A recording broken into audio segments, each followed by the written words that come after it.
From NJ PBS Studios, this is NJ Spotlight News with Brianna Venozzi. Hello, and thanks for joining us tonight. I'm Joanna Gagis. Brianna Venozzi is off.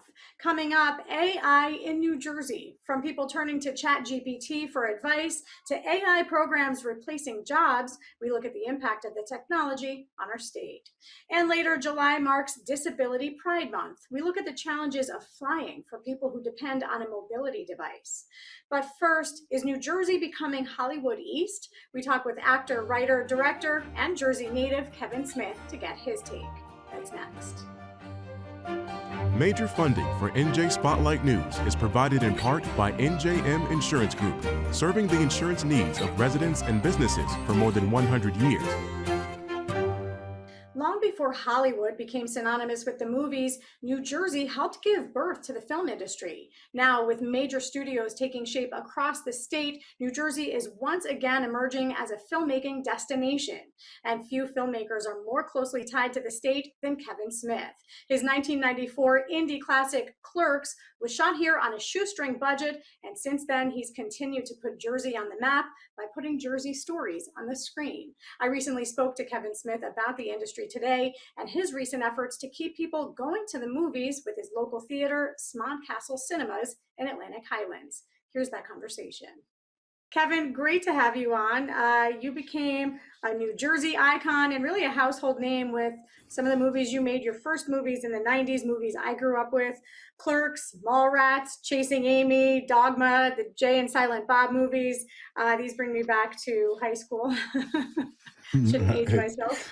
What are you up to these days? I am, trying to keep relevant. That's the thing I had no idea. I wish I'd have known before I started my journey into entertainment, which began, 33 years ago when we started making Clerks in 1993. But I wish I'd known then, because I would have told young Kev, if you get what you want here, if somebody buys this movie, anybody, if they acknowledge you're a filmmaker like you seem to think you are, just know that what follows it is a chase for relevancy for the rest of your life. You have to figure out how to make total strangers care about you enough to invest themselves in your work or whatever it is that you do so that you don't have to go working at the convenience store again. So How much how much has that chase been fun for you or been pressure for you? What a great question. Now, if the chase was horrible, like I do it because I'm lazy by nature, but you don't notice it so much because you're doing the thing you love. And whether you're getting paid multi-millions or even like five figures, six figures, you're getting paid to like make pretend. So you're breathing that rarefied air. So for most of my career, like I didn't notice that. It's only later as relevancy slips away. The older I get, and I've been doing this 32 years. So, whether you like my stuff or not, it's like, well, he has been around for a red hot minute. And that works in your favor sometimes, but it also works against you sometimes. You become the establishment. I started my career as like, outside the establishment. So, later in life, it's about how do I make them care about me now? And, so it's a bit more of a struggle now than it was when I was younger, but the sweetest struggle. Yeah, excellent point, which is just like, what else would I do? It's two things I always say to myself whenever I do something, whether it works or doesn't work. Number one is you wanted this. Oh my God, you wanted this. You changed the entire shape of the universe to make this thing happen. So don't be disappointed with the results. You got what you wanted, enjoy it. And then the other thing I always say is, what was the alternative? Like, what would you have done if you didn't pursue this, whether it worked or not? Like to live with it in your head and heart and knowing that you could have done it and could have accomplished it, but you didn't even try. Like, what was the alternative? I had none. I had to do the thing. Well, you say you're trying to make people care. You're at a point right now where you're trying to make people care in a different way. You opened Smodcast Cinemas in Atlantic Highlands at a time when movie theaters are struggling to get people in their seats. So bring us to your current challenge of trying to get people to care about going to the movie theater. How do you do that? How do you get them in the seats? My friend, childhood friend, lifelong friend, Ernie O'Donnell, reached out to me post pandemic and said they're closing Atlantic. That's our movie theater. You know, it was called, when we were kids, it was the Atlantic, and then it became the Atlantic Highlands Twin Cinema. And then they added three more screens. It's a multiplex, but a Frankensteinian multiplex. Most multiplexes, you build a big cement block and it's got a bunch of theaters, big parking lot. This was just a single screen house that slowly expanded over decades into a multi-screen multiplex and whatnot. So when this is the movie theater that I went to as a kid. This was my temple. You know what I'm saying? Like I've said many times, I never learned anything about myself sitting in a classroom, and I damn skippy didn't learn anything about myself sitting in a church. Most I ever learned about who I am, I learned sitting in the darkness of that very movie theater, looking up at the great white mirror and seeing like life reflected back. So the idea of letting it die was anathema. Like, oh no, we can't let this happen. And so me and Ernie and our friends got together like the Goonies and saved the theater. But it was the worst financial decision I ever made in my life. Oh my God, there was a reason this theater was going under.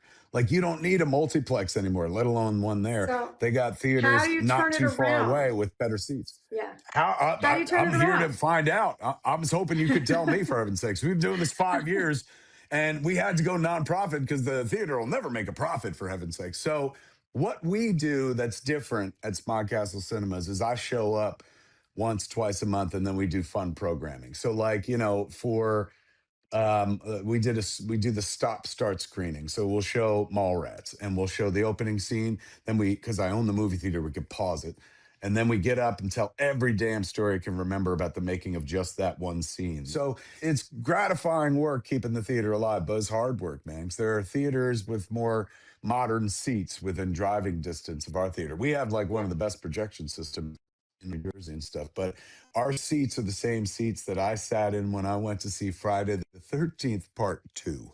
That's how So old the let me theater let is. me When we jump in shot my here. movie, Let me sure, go ahead. let me jump in because I want to ask you about the industry as a whole, because we see New Jersey. Yes, Listen, a lot of people think of Hollywood, right, as the kind of the epicenter of the film industry, but at a time not it was New anymore. Jersey. And at a time Absolutely. No, again, perhaps it is New Jersey. We've got Lionsgate, we've got Paramount has a studio, 1888. We've got Netflix that just recently bought Fort Monmouth. How do you see the industry changing to make it perhaps easier for talent on this side of the coast to create movies, to be in movies? What do you see, and what decisions should filmmakers be considering when they decide where they want to make their movies? New Jersey becoming the epicenter of film again is gratifying for a longtime Jersey resident, who knows that the industry began in New Jersey. Thomas Edison, one of the inventors of motion pictures, had the Black Maria studio. They used to make film in New Jersey all the time. So it left for a long time. At one point, they were running away from unions and whatnot. And then also because the weather out west is really nice. But in a world where, the dollar reigns, they're going to go any place. Movie industry is going to go any place where they can get a rebate. And truth is, Jersey has the fattest, sweetest rebate right now. So as long as that rebate maintains, Jersey will continue to see all the film activity that Atlanta has enjoyed for the last 10 years when they had their big rebate. And once that rebate kind of went away, or the rebates started getting bigger elsewhere, like overseas, we lose a lot of productions overseas. It'll dry up. But right now, Jersey's committed, man. For I think they put in for 10 years at least of these rebates. So nobody can take it away. And that means something. That's why one of the reasons Netflix is like, all right, we'll buy Fort Monmouth and build our sound stages here. The only thing that's confounding to me is at least it's Netflix, and Netflix is one of the studios that continues to make the content, as they call it now today, all the time. Netflix has all the money.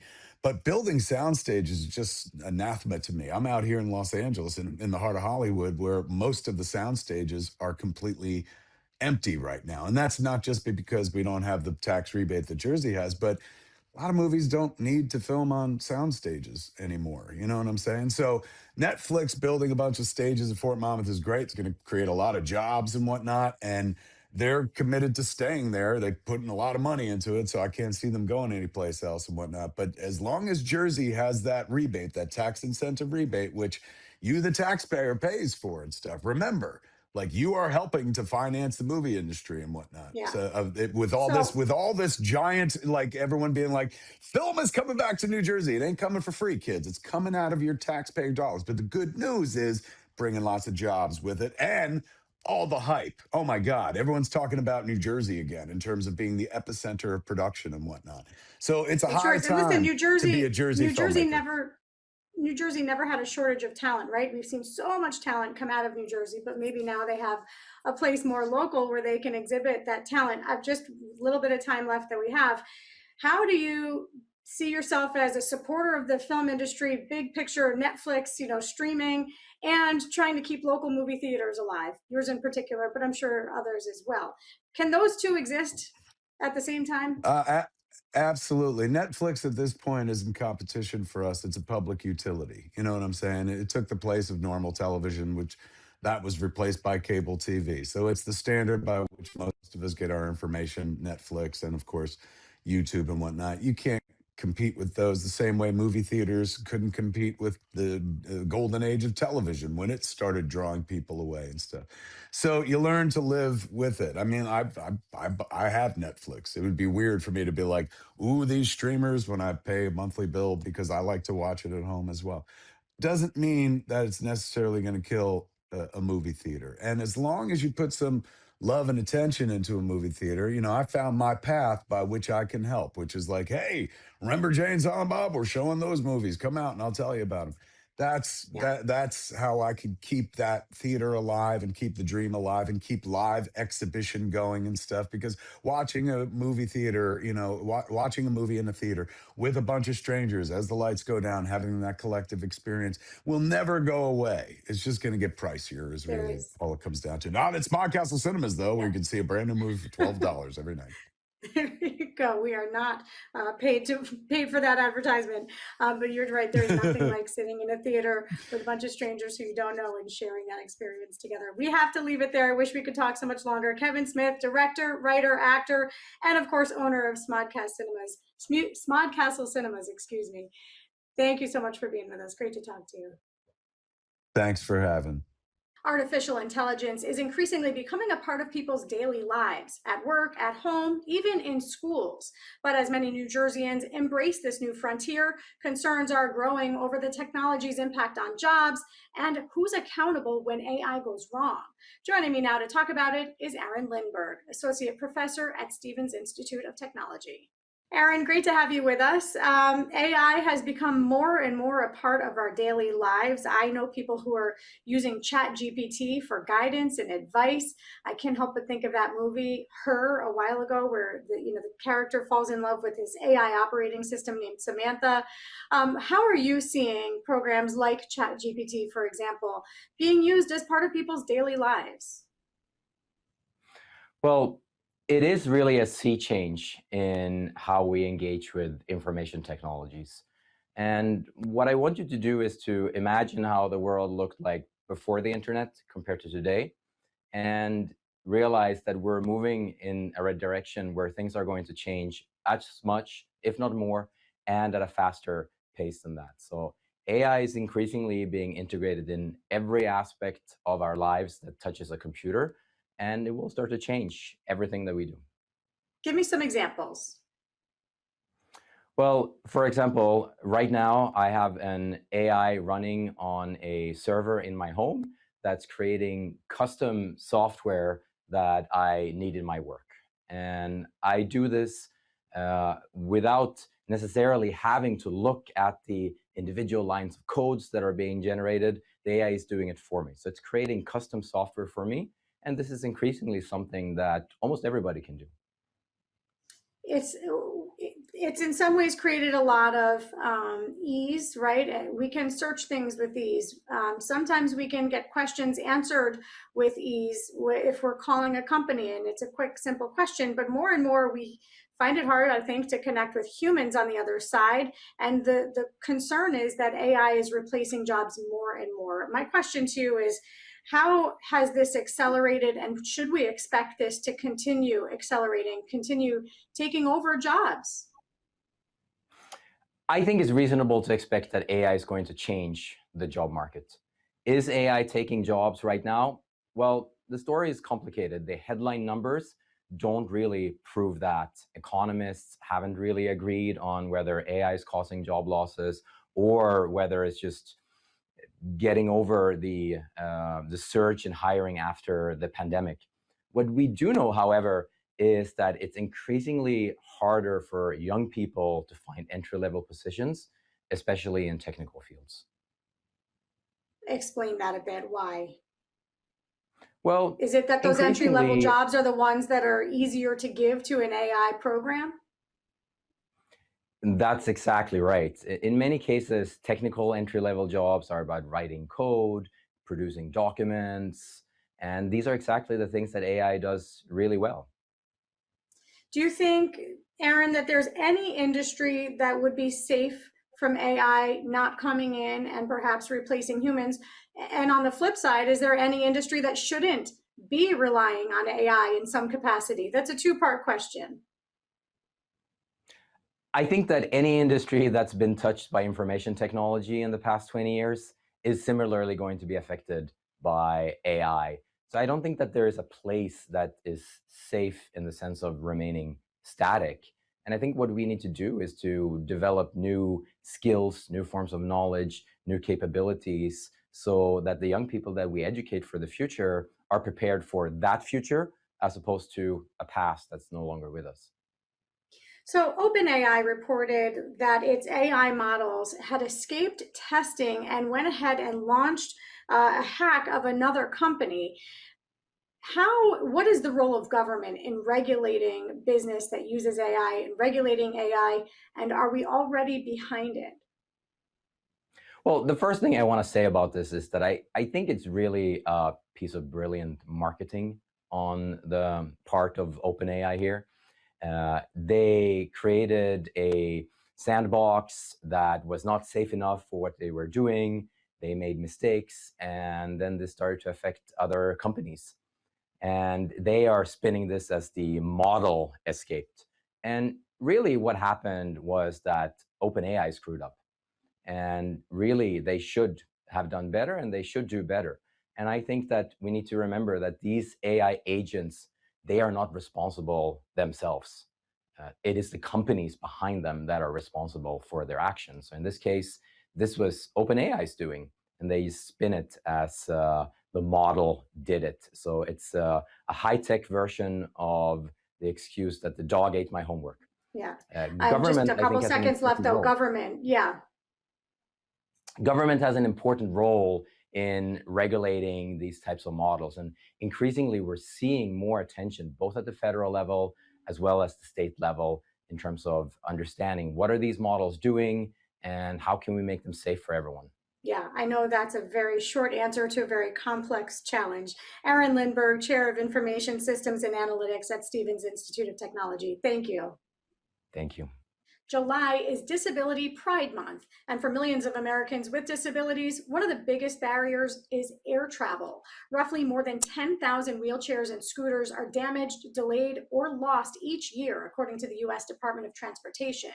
New federal protections were supposed to help change that, but the Trump administration has delayed enforcement of several key provisions finalized under the previous administration, saying it's reviewing the rules, with any changes expected as soon as next month. But one change that did move forward, a training mandate that airline staff had to meet by June. Behind the numbers, though, are the people who depend on these devices, people like Emily Ladow, who we spoke to this past March after her wheelchair was damaged during a flight. Here's a look back at my conversation with the disability rights advocate and author of Demystifying Disability. Just earlier this month, you experienced this, unfortunately not for the first time. What happened to your wheelchair? Thank you for having me. First of all, I wish it was under better circumstances, but I am really glad to be raising awareness about this issue. So I flew from LaGuardia Airport to Minneapolis St. Paul Airport, and it was on Delta Airlines. And when I arrived, I was informed that my wheelchair had taken a fall while they were removing it from the airplane. and it is a 450-pound device. So a fall is quite dangerous for something that heavy. And it turned out that the wheelchair was totaled. It was completely destroyed. Just, okay, so I'll have a lot of questions. Quickly, the cost of that wheelchair, what is it? So it is a little over $75,000 because it is a custom wheelchair. So it's not just standard issue. There are multiple features that it has, including elevation, because it helps me reach things. It has a tilt and recline function, which is for my safety so that I can relieve pressure and avoid pressure sores. It's also custom measured to my specifications. So it really is a very expensive, durable medical equipment. So in this case, here you are landing in Minneapolis, about to go do a speech where you are a disability rights advocate. What happens next? How do you then get around? What is your mobility at that point? Well, I was at first in quite a panic because without my wheelchair, I have no way of getting around. I am unable to walk, so my wheelchair is essentially akin to legs for me. It is my freedom of movement and mobility. So what happened is that the complaint resolution team at the Minneapolis-St. Paul Airport immediately got in touch with the company that they contract with called Scootaround, and it is Scootaround's job to help source a loaner wheelchair. And this was particularly a challenge because, as I was just mentioning, my wheelchair is custom.